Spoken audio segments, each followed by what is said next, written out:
Seguimos con el profeta Daniel. Aunque el profeta Daniel no está en los profetas, en el Tanakh, en el texto hebreo o en el texto hebreo como nos ha llegado. El Talmud Baba Batra dijo que los hombres de la gran sinagoga escribieron a Ezequiel y el libro de Daniel. Y tratando de identificar quién es el autor, Daniel habló en primera persona en la segunda sección del libro, pero no en la primera. La primera sección del libro es en tercera persona. Y en 12:4, él recibió instrucciones de sellar el libro. Entonces ahí se menciona, en la segunda sección por lo menos, a Daniel hablando en primera persona, y se habla ahí de un libro. El libro también de Daniel, aunque hay debate sobre eso, parece ser una unidad. Aunque hay dos secciones muy marcadas, pero parece que es una unidad porque temas en la primera sección reaparecen en la segunda sección. Entonces parece que hay una unidad. También Jesús se refirió al profeta Daniel. No solamente al libro, pero se refirió al profeta Daniel. Esto es en Mateo, no puse la cita, pero Mateo 24, en su discurso sobre el templo. Y se refirió a 9:27 y 12:11, donde se menciona la abominación de desolación, y lo atribuyó al profeta Daniel. Entonces, esta evidencia interna apunta hacia por lo menos la segunda mitad del libro, pues como siendo Daniel, por lo menos de la segunda mitad, el autor. Puede ser de todo, y es la postura tradicional, pero la evidencia más concreta, sobre todo el testimonio de Jesús, apunta por lo menos hacia los dichos de la segunda mitad. Y la verdad, o sea, ¿cómo interpretar las palabras de Jesús ahí? O sea, es una sola mención. Se cita a Daniel mucho en el Nuevo Testamento, pero es la única vez que se menciona el profeta Daniel. Entonces, podemos tomarlo como una referencia a esa parte, ese versículo, o podemos tomarlo como todo el libro. Y es la postura tradicional, aunque ha sido fuertemente criticado, como vamos a ver. En el Tanakh, Daniel está entre los escritos, no los profetas.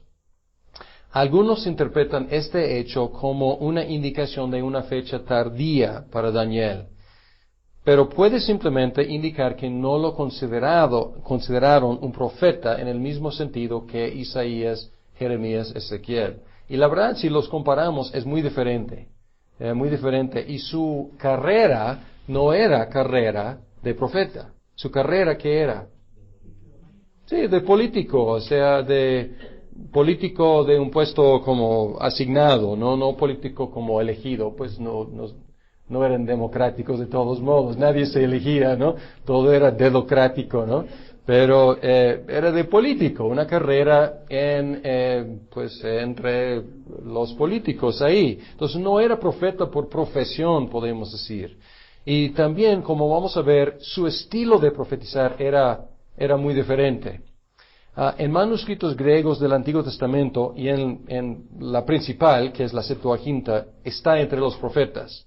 Entonces y esto es una tradición, la Septuaginta es como 250 antes de Cristo. O sea, podemos ver ahí que algunos estaban empezando a colocarlo con los profetas, cosa que nosotros hemos seguido en nuestras diferentes versiones. Ahora, los argumentos acerca de la fecha de composición de Daniel son bastante complicados y se traslapan con la cuestión del autor. Porque si fue escrito después de la vida de Daniel, no fue escrito por Daniel, obviamente. Entonces, fecha y autor realmente van de la mano. Los argumentos son complicados. Estaba Young en medio de la pelea. Y Young lo mejor de Young no es, digamos, análisis literaria de los géneros. Lo mejor de Young es esta cuestión. Cuando se mete ahí, quita los guantes y él puede meterse ahí con todos sus argumentos acerca de fechas, de autor, y puede interactuar muy bien con los críticos porque era su época. y él estaba combatiendo una tendencia, él los llama los críticos negativos, ¿no? Porque según él no aportan, solamente quitan. Pero aquí está en su mero mole, digamos. Y pueden y deben prestar atención a los argumentos que él presenta ahí. La postura tradicional es que Daniel lo escribió en el siglo VI antes de Cristo. La postura moderna es que un autor del segundo siglo antes de Cristo lo escribió en el nombre de Daniel. Y la postura moderna se basa en dos factores.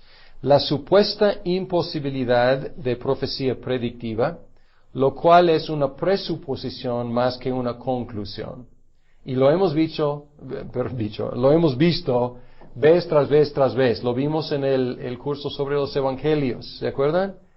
Sobre los evangelios lo vimos que el discurso acerca de la destrucción de Jerusalén, algunos dicen imposible predecir cosas, no existe predicción en el mundo, entonces tenía que haber sido escrito después de 70 después de Cristo. Entonces es un argumento favorito de los críticos que no creen en la posibilidad de la profecía predictiva. Entonces lo que hacen es que buscan el último cumplimiento y dicen que fue escrito después. Tenía que ser escrito después. Pero como digo, es una presuposición, no es una conclusión de la investigación. O sea, entran con esta idea y luego sacan sus conclusiones. Entonces podemos descartar eso en un sentido como una presuposición, no una investigación. Y nosotros como cristianos creemos en la posibilidad de la predicción predictiva. Entonces es nuestra presuposición. Entonces por lo menos debemos ser honestos acerca de cuál es nuestra presuposición. Los supuestos errores históricos en Daniel. Y hay una serie de supuestos errores históricos y Eduardo Young toma cada uno de estos uno por uno y trata de dar respuesta. Algunos eruditos conservadores, como Young, han contestado estas dificultades, estas acusaciones acerca de errores. Tenemos que confesar que hay algunas dificultades que quedan, que no están resueltas todavía. Una de las más difíciles es la identidad de Darío el Meda, porque en Daniel relata que los babilonios cayeron, Belsasar fue el último rey y cayó ante los persas y Darío el Meda empezó a reinar. Juega un papel muy importante Darío el Meda en Daniel, pero se desconoce por completo en el resto de la historia. Y se sabe que Ciro fue el rey que conquistó Babilonia. Entonces, ¿quién fue Darío el Meda? La mejor solución, y hay varias soluciones propuestas, la mejor solución hasta la fecha es suponer que fue asignado por Ciro para reinar temporalmente en Babilonia.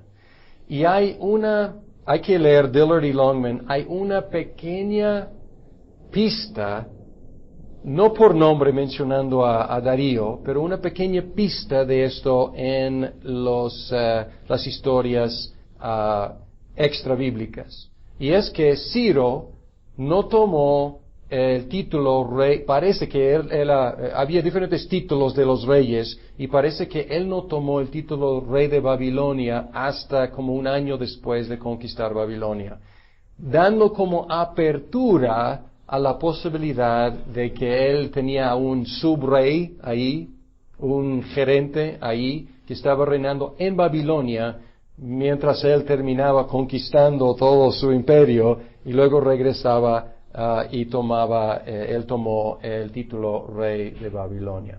Posiblemente, o sea, es una evidencia muy, podemos decir liviana, pero abre la posibilidad de esta situación. Pero quiero mencionar otra cosa. Hace 150 años no se sabía nada acerca del rey Belsasar. Y igual, o sea, algunos decían que un error histórico de Daniel, nunca existía rey Belsasar.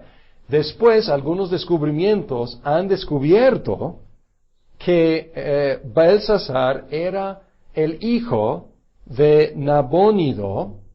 Nabónido era el último rey de Babilonia, Pero encontraron que Nabónido, él se mudó lejos de Babilonia, dejó a su hijo Belsasar como el encargado. Entonces, hablar del rey Belsasar era hablar del que estaba presente actuando en lugar de rey. Funcionaba como rey, entonces le decían rey, o sea, funcionaba como rey. Su papá estaba muy lejos. Y aquí hay una pista en Daniel muy interesante. Belsasar dice a Daniel que le va a dar el honor de ser número ¿qué? En el reino. Si podría interpretar las letras en la pared, el tercero. Dice que tú vas a ser el tercero más alto en el reino. ¿Por qué tercero? Papá está lejos, es número 1. Hijo, Belsasar, es número 2. Y Daniel sería número 3. Entonces es interesante, es una pista ahí que va de acuerdo con lo que han descubierto. ¿Por qué lo menciono? Porque no tenemos toda la información. Y puede llegar a salir a la luz información acerca de Darío. Entonces no debemos tacharlo todavía como un error histórico, porque así tacharon también al rey Belsasar. Y luego apareció. Y a lo mejor Darío va a aparecer en alguna historia y vamos a poder identificarlo. O quizás no, no sabemos. Pero tenemos que esperar más información antes de acusarle a Daniel de ser inepto históricamente. Idiomas. Otra curiosidad de Daniel es el uso de 2 idiomas, hebreo y arameo. ¿Se acuerdan que en Esdras también se utilizó hebreo y arameo? Pero ahí se explica. En Esdras se explica porque las comunicaciones oficiales están en arameo. Esto era normal. Pero la historia en general está contado en hebreo. Aquí está raro, porque algunas cosas oficiales están en hebreo, pero no todas. Y está raro porque está en medio de la sección en arameo es 2:4, la segunda parte, hasta 7:28. Y realmente no se explica por qué. Y ha habido varias explicaciones, pero ninguno es muy convincente.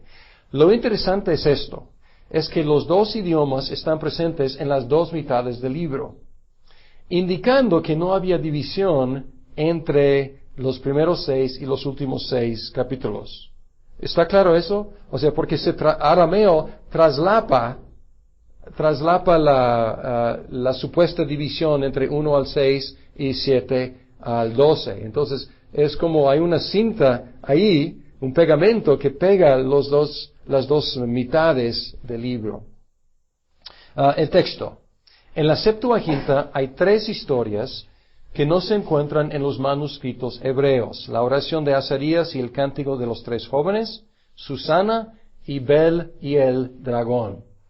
Y estas 3 adiciones están en griego, no están en hebreo. Aparecen en las Biblias que utilizan los católicos romanos, no aparecen no aparecen en hebreo, no aparecen tampoco en nuestras versiones de la Biblia.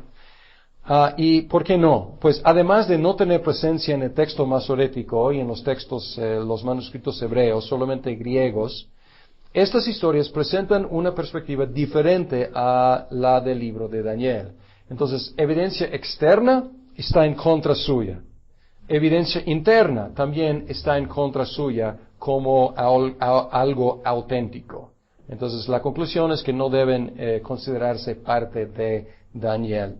Rompen interiormente con el mensaje y exteriormente no tienen el apoyo de los manuscritos. Ahora, el contexto histórico.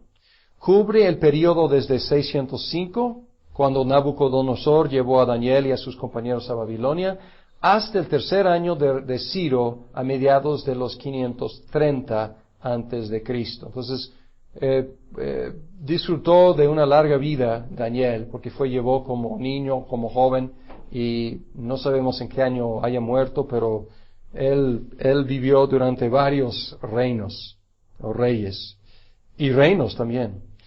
Se enfoca en los reyes Nabucodonosor, Belsasar, Darío, el Meda y Ciro.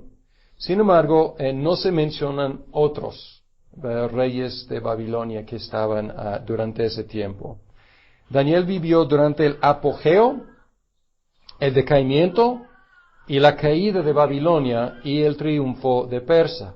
Entonces, si Jeremías y Ezequiel vivieron durante la caída de Jerusalén, pues Daniel también, pero Daniel vivió también durante la caída de Babilonia, que Ezequiel y Jeremías habían profetizado.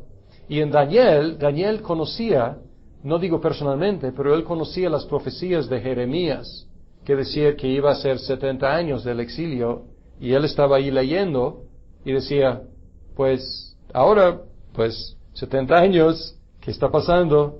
¿Qué va a pasar, no? Entonces, así es. Entonces, él vivió durante un tiempo turbulento también. Luego voy a seguir con la historia porque es importante, no porque Daniel lo haya presenciado, sino porque lo ha predicho, lo ha profetizado. Alejandro Magno de Macedonia conquistó el imperio persa, además de la mayor parte del mundo conocido. Murió poco después sin haber establecido orden de sucesión. Murió a los 33 años. Había conquistado más que nadie a los 30 años. Y luego a los 33 murió. Esto abrió un caos. El imperio griego se dividió en 4 facciones dirigidas por los 4 generales más fuertes. Y los Ptolemaicos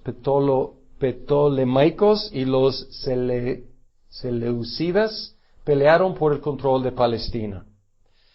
Los Ptolemaicos la controlaron, eran los de Egipto, entre 301 y 200, pero luego los Seleucidas ganaron control en 200. Pues aquí, campo de batalla, Palestina.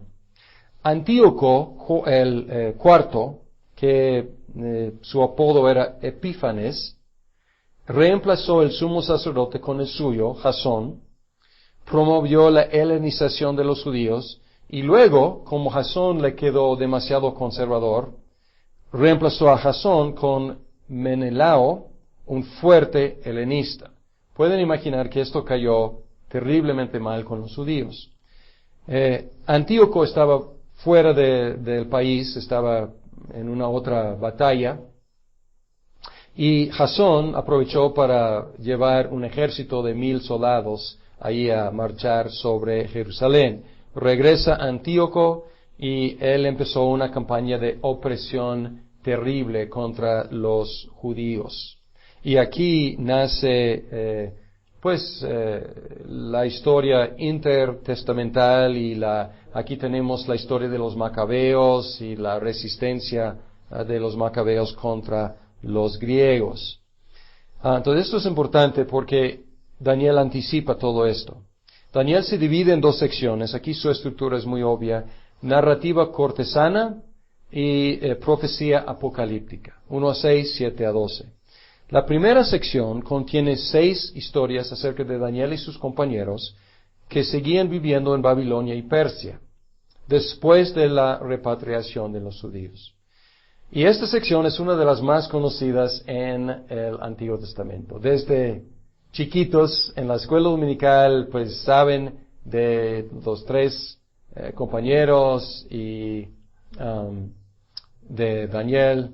Pero estas son las historias muy conocidas de todo el Antiguo Testamento, más conocidas, además de David y Goliat y ¿qué más? Pues Sansón y algunas, Noé, así es. Y tuvo esta sección el propósito de enseñar y animar a los judíos a vivir su fe con integridad en medio de un mundo pagano. Son inspiradoras estas historias, ¿no? Hasta la fecha.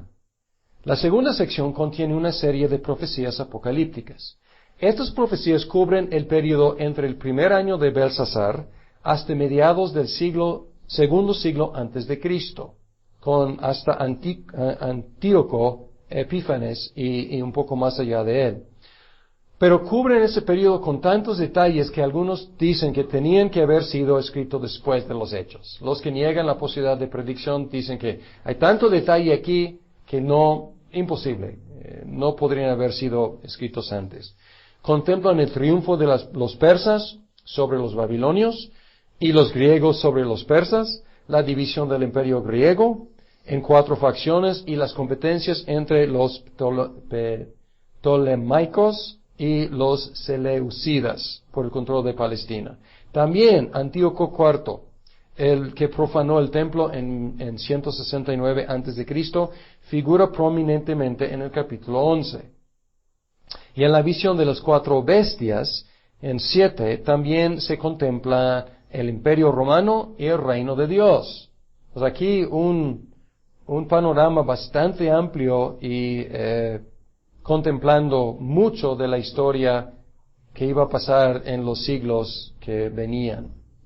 Mencioné esta cuestión de apocalíptico y quiero mencionar qué es apocalíptico porque para leer el libro de Apocalipsis tienes que haber leído Ezequiel y Daniel. No para leer, pero para realmente como captar las imágenes. ¿Qué es apocalíptico? Algunas características que mencionan Dillard y Longman son escatología que toma en cuenta no solo los eventos del futuro cercano, sino también el fin de todo.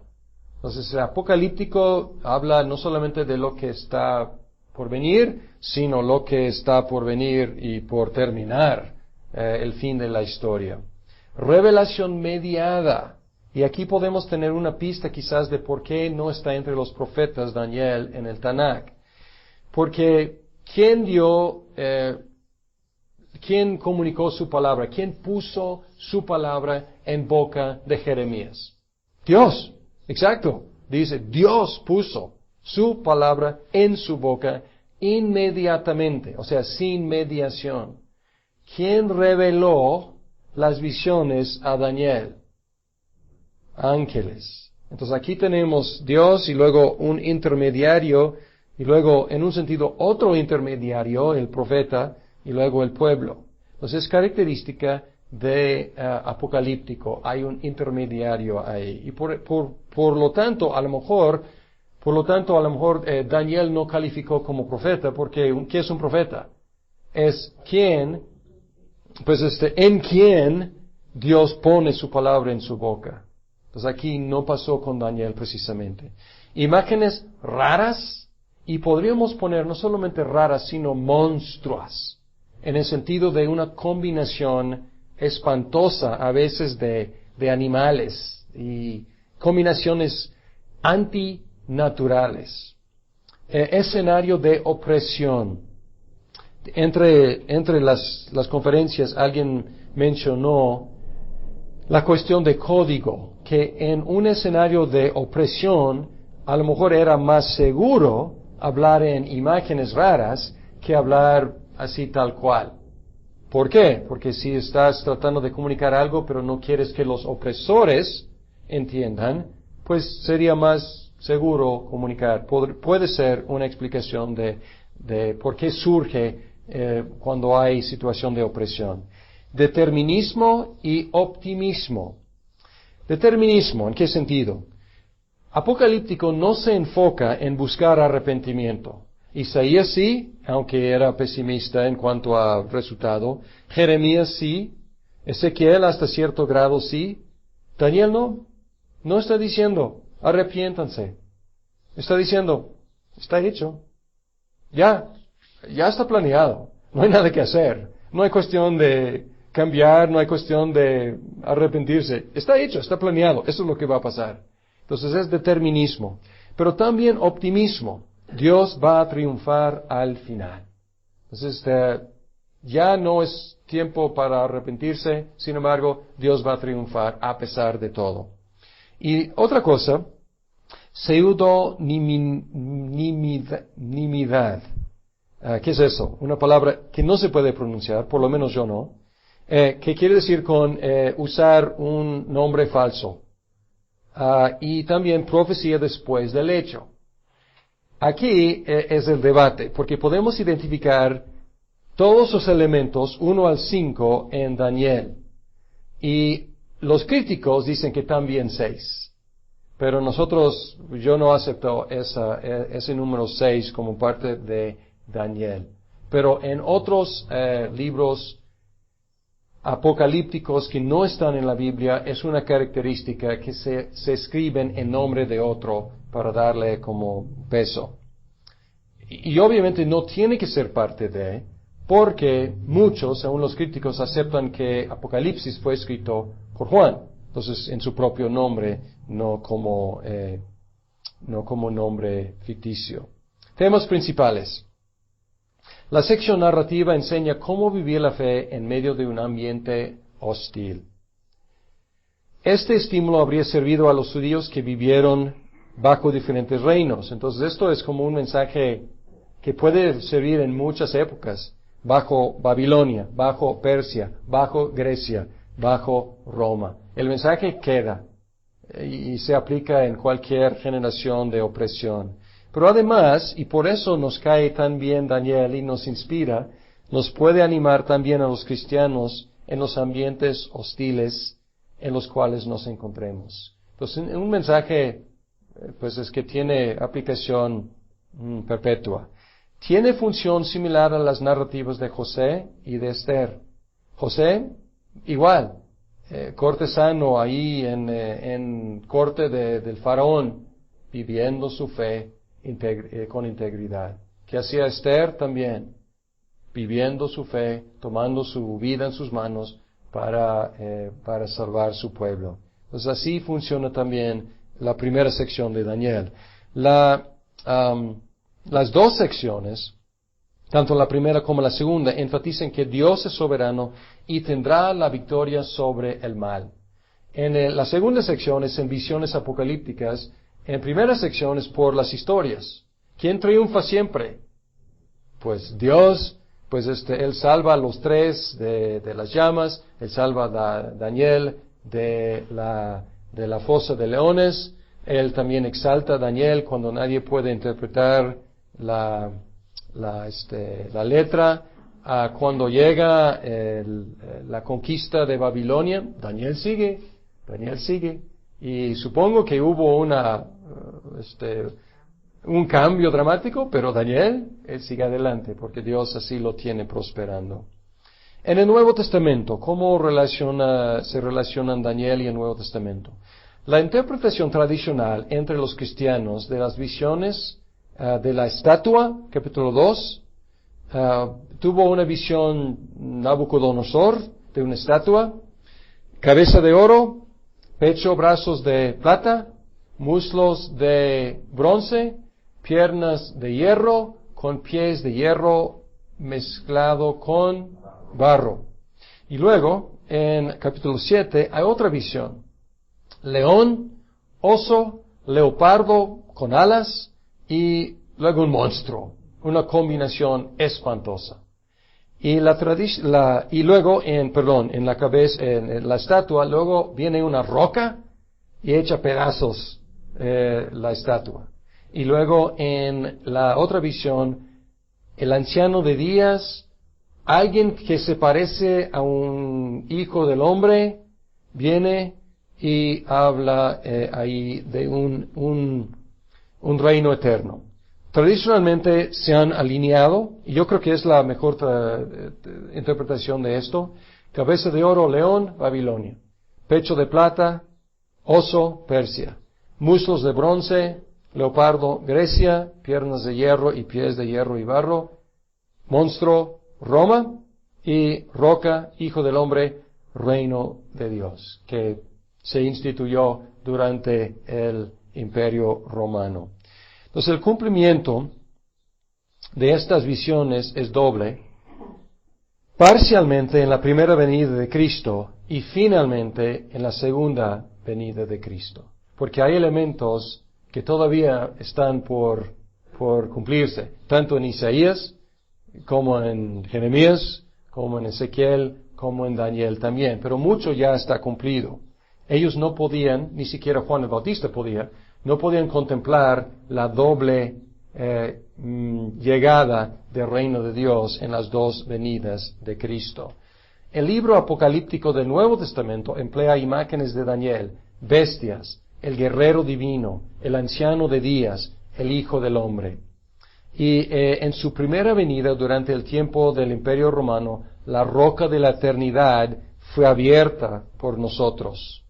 Y en su segunda venida, el Hijo del Hombre va a venir para poner fin a todo mal. Entonces podemos ver el cumplimiento de estas visiones tanto en la primera como en la segunda venida de Cristo.